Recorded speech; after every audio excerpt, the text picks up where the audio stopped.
Harka fuune akkam jirtu kabajamtoota hordoftoota Egeree Media kun qophii odeeffannoo wayitawaa fi taatee addunyaa yoo ta'u hunda dursuun odeeffannoo wayitawaa fi taatee torbanii har'aaf qabanne isin beeksisam. Waardiyyaan baankii daldala Itoophiyaa gaaffii jaalalaa koo naaf deebisuu didde jechuun ishee fi nama ishee waliin hojjetu ajjeesuun dhumarra of ajjeesuu danda'eem. Artist Andu'Aalem gosa du'a kaadhimaasaa ilaalchisuun mana murtiitti dhiyaateem. Lukkuun Maayik jedhamu mormisaa erga citee booda baatii 18f jiraachuu danda'eem.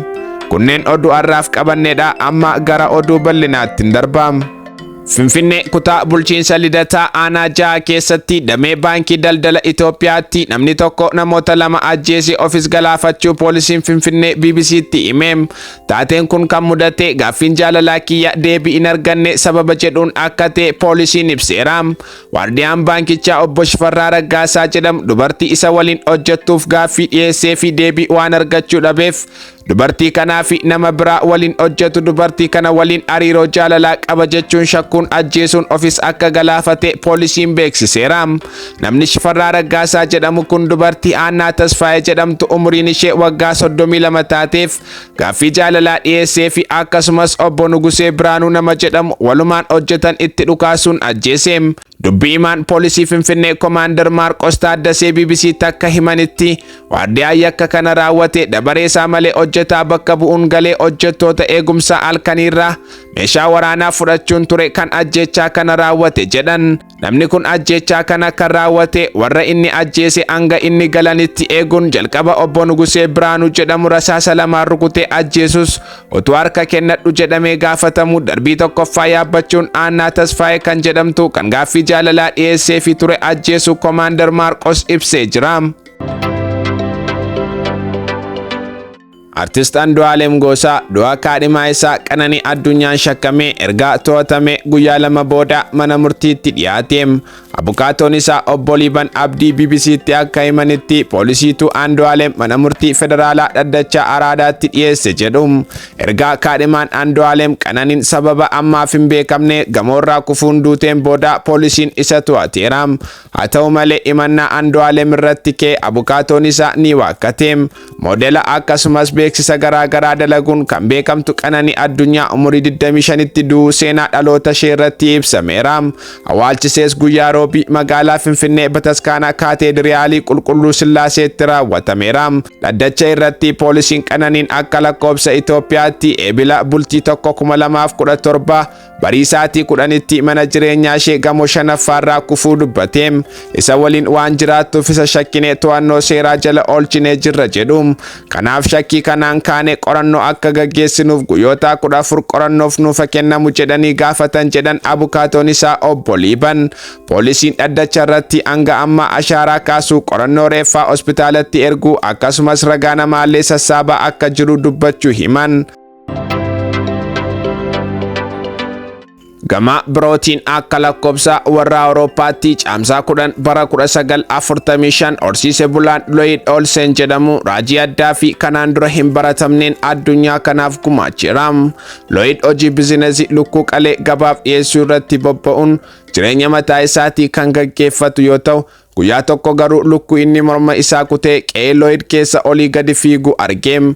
Innis waan ta'e raajeffatee lukkuun kun daqiiqaan itti du'u eeguu jalqabeem. Lukkuun kun garuu utuu hin du'in oolee buluun guyyaa itti aanus lubbuun jiraachuu isaa Lloyditti waan haaraa ta'uun isa raajeffachiisuun ittuma fufeem.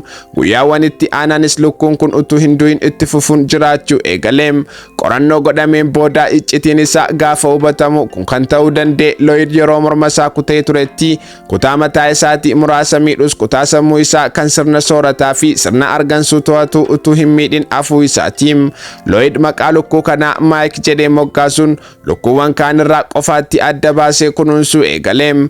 Lloyd soorata lukkuu kanaaf nyaata bishaaniin bulbuluun karaa ujummoo soorata duraan citee jiru kan kennuuf yoo ta'u wantoota qoonqoo isaatti qabatan immoo siriinjii fayyadamuun ture kan keessaa baasum. Maayik lukkuun mataan isaa cite kun Lloydiif daawwattoota fagoo fi dhiyoo irraa waamuun madda galii haaraa qabatee dhufeem.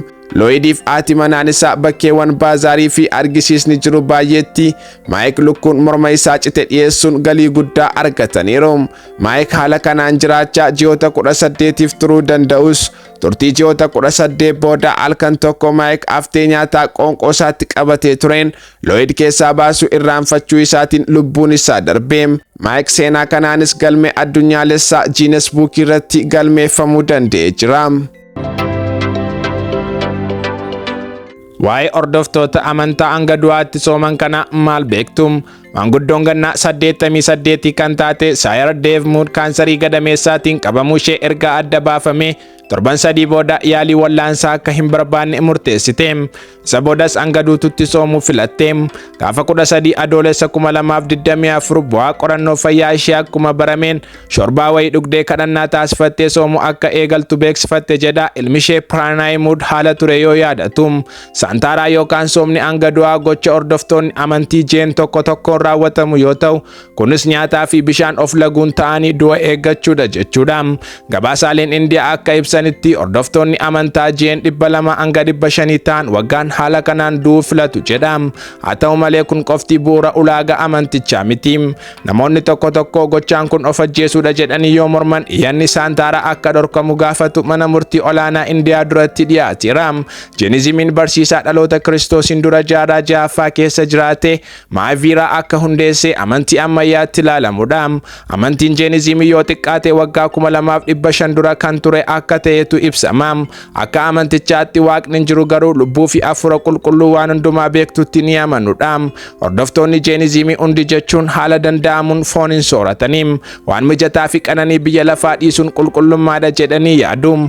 Indiitti hordoftoonni amantaa Jeenizimii gara miliyoona 5 kan jiran yoo ta'u yeroo baay'ee barnoota gaarii fi dinagdee fooyya'aa qabu jedha. Egaan kabajamtoota daawwattoota Egeree Media kun qophii taatee torbanii fi odeeffannoo addunyaa har'aaf qabanne ture. Torban nuufuu qophii biraan amma walitti deebinutti nagaan nuuf tura. Egeree Media subscribe gochuu hin dagatinaa.